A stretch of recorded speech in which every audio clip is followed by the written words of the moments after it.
Hello friends this video is for section 10 D updates. आप सबको पता है कि सेक्शन 10 इनकम एग्जाम्प्ट की बात करता है, जिसमें कि सेक्शन 10 डी स्पेशली जो इंश्योरेंस पॉलिसी से आपके होने वाले इनकम है उसके एग्जाम्पशन की बात करता है। फ्रेंड्स, इस बजट में निर्मला सीतारमन जी मीन्स हमारी गवर्नमेंट ने सेक्शन 10 डी से होने वाले मिसयूज़ को ख़त्म किया है। उसमें जो भी एग्जाम्पशन थी, जो गवर्नमेंट की इंटेंशंस थी, वो फुलफिल नहीं हो रही थी। तो उसके लिए कुछ मेजर्स उठाए हैं उन्होंने कि कैसे उसके बेनिफिट्स को सही लोगों तक पहुंचाया जाए और जो उसका मिसयूज़ करें उनको रोका जाए। राइट फ्रेंड्स, आइए देखते हैं। दिस वीडियो इज़ इम्पॉर्टेंट क्योंकि इनकी जो कट ऑफ डेट है वो 31 मार्च 2023 तक है। इट मीन्स कि अगर आप इस इंश्योरेंस पॉलिसीज़ में 31 मार्च 2023 तक इन्वेस्टमेंट करेंगे तो आपको फ़ायदा होने वाला है। अगर उसके बाद करते हैं तो आपको कुछ हद तक नुकसान हो सकता है। सभी बातों को डिटेल में डिस्कस करते हैं। Let's start. फ्रेंड्स, आपको पता है section 10 D income tax exemption provide करता है इंश्योरेंस पॉलिसीज से जो आपको रिटर्न्स मिलती है, इंक्लूडिंग बोनस। जो आपका प्रीमियम अमाउंट जो मैच्योर होके बोनस के साथ आपको मिलता है वो आपको एग्जेम्प्ट किया जाता है अंडर द सेक्शन 10 डी। उस पर कोई भी इनकम टैक्स नहीं लगता, सब्जेक्ट टू कि आपका जो प्रीमियम है वो 10% of actual capital sum assured होना चाहिए। See the language. Section 10 provides for income tax exemption on sum received under a life insurance policy, including bonus on such policy, provided premium payable on such policy should not exceed 10% of actual capital sum assured. Friends, government ने ये benefit क्यों दिया? देखो, government जब भी आपको कोई benefit देती है इसके पीछे गवर्नमेंट की इंटेंशन होती है। इस बेनिफिट को देने के पीछे गवर्नमेंट की इंटेंशन थी कि जो हमारी मिडिल क्लास है, जो हमारी लोअर क्लास है, जो अपना लाइफ इंश्योरेंस करवाते हैं ना, उनके इंश्योरेंस प्रीमियम को सब्सिडाइज किया जाए और उनको एक हेल्दी बेनिफिट दिया जाए कि हाँ, आप आइए, इंश्योरेंस का बेनिफिट लीजिए, इन्वेस्टमेंट कीजिए। राइट। तो logic and purpose is the legislative intent of providing exemption is the welfare objective. Right, social welfare. कैसे? By subsidising the risk premium for an individuals life and providing benefit to a small and genuine case of life insurance coverage. Right friends, अब देखिए इस benefit का misuse लोगों ने कैसे किया। Middle class तो चलिए जो करवाते हैं वो करवाते हैं, उनको बेनिफिट भी मिलता है, लेकिन इसका कुछ फ़ायदा या बहुत हद तक फ़ायदा हाई क्लास, जो हाई नेटवर्थ पीपल्स हैं, वो ले जाते हैं। सी, टैक्स कलेक्शन मेनली हमें हाई नेटवर्थ पीपल से ही करना है। वैसे भी गवर्नमेंट स्लैब के थ्रू मिडिल क्लास या लोअर इनकम ग्रुप को एग्जेम्पशन देती है, उन्हें टैक्स के परव्यू से बाहर रखती है। जो पैसा देंगे वो हाइयर नेटवर्थ वाले बंदे ही देंगे।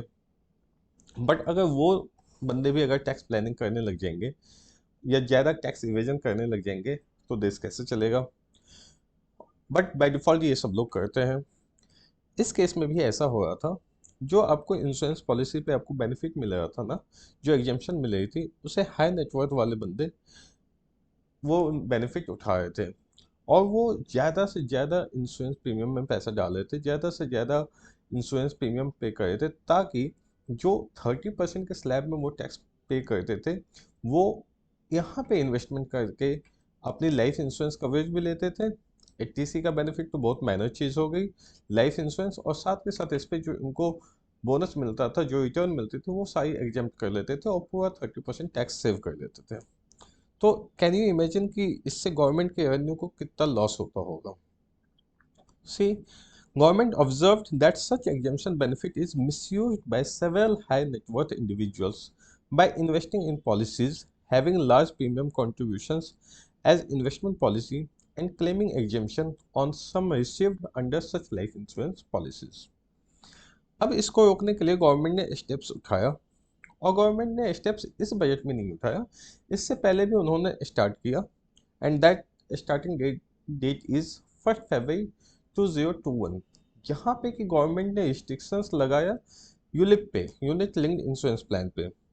Government has initiated the restrictions of exemption from 1st February 2021 by removing the exemptions in case of ULIP if premium payable exceeds 2.5 lakh in a year।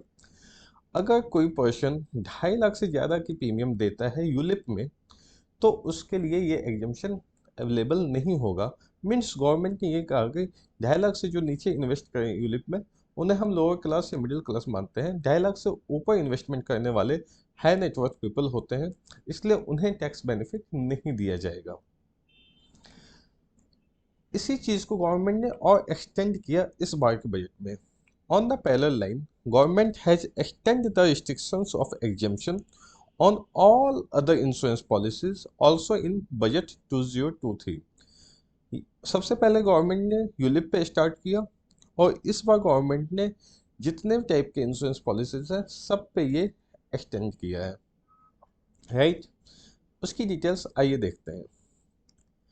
Now if any insurance policies other than ULIP, मतलब ULIP को छोड़ दीजिए, ULIP पे तो 2.5 लाख की restrictions तो है ही, 2.5 लाख से ऊपर करेंगे तो आपको बेनिफिट नहीं मिलेगा। इसके अलावा जितनी भी इंश्योरेंस पॉलिसीज हैं, now cut off date is important.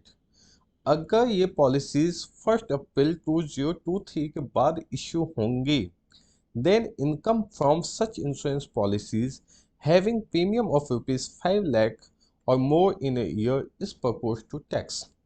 यहाँ पे गवर्नमेंट ने आपकी जो कैपिंग है अमाउंट की, वो 5 लाख किया है।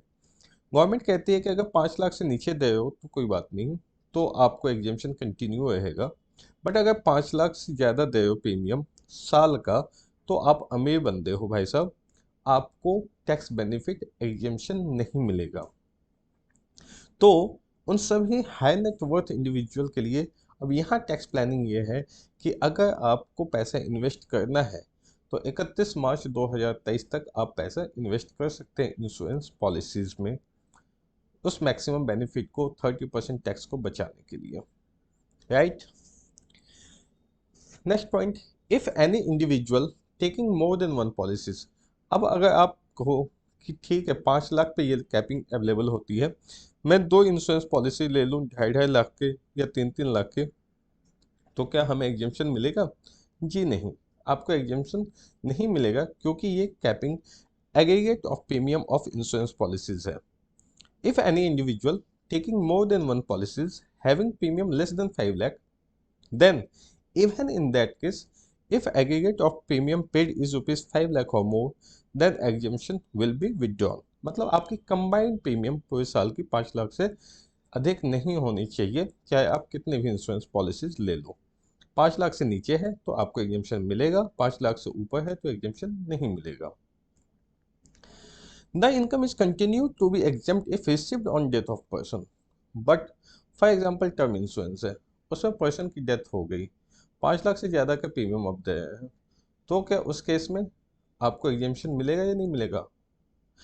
डेथ के केस में, death is a special case, इसलिए फ्रेंड्स गवर्नमेंट ने वहाँ पे एग्जाम्पशन नहीं हटाया। कोई भी केस हो आपको वहाँ एग्जाम्पशन मिलेगी। अब फ्रेंड्स, जो भी आप इंश्योरेंस प्रीमियम पे करते हैं उसका बेनिफिट आपको मिलता है 80C में। Deduction under section 80C remains available for premium paid on life insurance policies which is restricted to 10% of actual capital sum assured. Government ने यहाँ पे कोई चेंजेस नहीं किया है, आपको प्रीमियम का 80C में डिडक्शन जैसे मिलता था वैसे ही मिलेगा। बट गवर्नमेंट ने सेक्शन 56(2) को, जो कि income under the head other sources है, उसको मॉडिफाई किया है कि अब जब हम एग्जाम्पशन हटाएंगे तो जब हम टैक्स लेंगे तो वो जो इनकम होगी उसे सेक्शन 56(2)(12) में चार्ज किया जाएगा। See the language, as per section 56(2)(12) of the act, if any sum received including bonus under life insurance policy which is not exempt under section 10(10)(d), then sum so received as exceeds the aggregate of premium paid shall be chargeable to income tax under the head other sources। Means कि आपको जितना भी return मिला minus आपने जितना premium पे कर दिया, वो नेट अमाउंट एक्चुअल में आपका बेनिफिट है, उसको हम टैक्स चार्ज कर लेंगे। बट सी द 11 पॉइंट, अगर आपने उस प्रीमियम का 80C में डिडक्शंस लिया हुआ है, पहले फ़ायदा लिया हुआ है, तो वो डिडक्शंस आपको यहाँ पे अलाउ नहीं होगी। इट मीन्स कि आपका टोटल अमाउंट जो आपको मिला, ग्रॉस अमाउंट आपकी इंश्योरेंस पॉलिसी की मैच्योरिटी पे, वो सारा का सारा टैक्सेबल हो जाएगा। If the premium paid had been claimed as deduction in any other provision of the Act like ATC, then such premium will not be reduced from so received. For example friends, आपको अगर 50 लाख रुपए maturity पे मिल रहे हैं और आपने 80C का benefit नहीं लिया है, तो वो सारा का सारा 50 लाख रुपए टैक्सेबल होगा, राइट। बट अगर आपने 80C का बेनिफिट लिया हुआ है, तो जितना 80C का, sorry, I just say reverse, अगर आपने 80C का बेनिफिट लिया हुआ है तो सारा का सारा 50 लाख रुपए आपका टैक्सेबल होगा। अगर 80C का बेनिफिट नहीं लिया है तो आपका प्रीमियम लेस हो जाएगा। अब इसको एक ओवरव्यू से समझ लेते हैं friends. Overview of tax on various life insurance policies. For example, term insurance, endowment policies, ULIPs. Deduction under section 80C for premium paid term insurance के केस में अवेलेबल होता है, इंडोमेंट पॉलिसीज के केस में भी अवेलेबल है, ULIP के भी केस में अवेलेबल है। Limit up to 10% of sum assured. Next friends, exemption under section 1010D। Friends, 1010D की एग्जेम्पशन, टर्म इंश्योरेंस चूंकि डेथ वाला केस होता है तो उसमें 100% एग्जेम्प्ट रहेगा। इंडोमेंट पॉलिसी जिसमें कि आपको पैसा वापस मिलता है, exempt if premium does not exceed 10% of sum assured and ₹5 lakh. अगर आपका 5 लाख तक है तो एग्जेम्प्ट होगा, उससे ऊपर होगा तो एग्जेम्प्ट नहीं होगा। सिमिलरली ये लिमिट यूलिप के केस में 2.5 लाख की हो जाती है and 10% of the sum assured same. Heads of income, term insurance के केस में जो भी आपको अमाउंट मिलता है वो टैक्सेबल नहीं होगा। इंडोमेंट पॉलिसी के केस में आपको जो भी अमाउंट मिलेगा वो अदर सोर्सेज में टैक्सेबल हो जाएगा। यूलिप के केस में अदर सोर्सेज में टैक्सेबल हो जाएगा। टैक्स रेट, टर्म इंश्योरेंस के केस में नॉट टैक्सेबल, इंडोमेंट पॉलिसीज के केस में, इंडिविजुअल का केस है तो जैसे नॉर्मल स्लैब रेट लगता है। Sorry friends, this is ULIP के केस में, this is head of income is wrong mention here, this is capital gain. And ULIP के केस में high premium equity oriented ULIP है तो 15% section 11A and LTCG 20% section 112A। Next friends, अब आइए overview समझते हैं कि हमें करना क्या चाहिए। फ्रेंड्स, ये एक एग्जांपल है। अगर 31 मार्च 2023 से पहले, एक ये पर्टिकुलर कंपनी का एग्जांपल है, I am not mentioning here the company name. अगर उसमें मान लो कि 7 लाख तक का एनुअल प्रीमियम देते हैं, 7.7 लाख का 31 मार्च तक देते हैं, 7 सालों तक, जिसका कि पॉलिसी टर्म 15 साल तक का है, तो उसकी मैच्योरिटी अमाउंट 1 CR होगी। लेकिन यही 31 मार्च 2023 के बाद सब कुछ सेम रहेगा, उसकी मैच्योरिटी अमाउंट 1 CR होगी। बट 31 मार्च 2023 से पहले अगर इन्वेस्टमेंट करेंगे तो टैक्स ऑन मैच्योरिटी अमाउंट कुछ भी नहीं है, बट 31 मार्च के बाद वही टैक्स 32 लाख के आसपास बन जाएगी। सिमिलरली यहाँ पोस्ट टैक्स मैच्योरिटी अमाउंट 31 मार्च से पहले अगर आप इन्वेस्ट करते हो तो पूरे 1 करोड़ आपको इन हैंड मिलेंगे। 31 मार्च के बाद इन्वेस्ट करते हो तो आफ्टर टैक्स डिडक्शन ये पैसा 67.82 लाख मिलेगा। सो इन नटसेल फ्रेंड, अगर आप हाई नेटवर्थ पर्सन हैं, आप अपनी टैक्स प्लानिंग करना चाहते हैं और एज ए इंडिविजुअल आपके लिए 31 मार्च 2023 तक इन्वेस्टमेंट करना फ़ायदेमंद है, अगर आपकी premium payment, annual premium payment करने की कैपेसिटी 5 लाख से अधिक है तो, राइट फ्रेंड्स।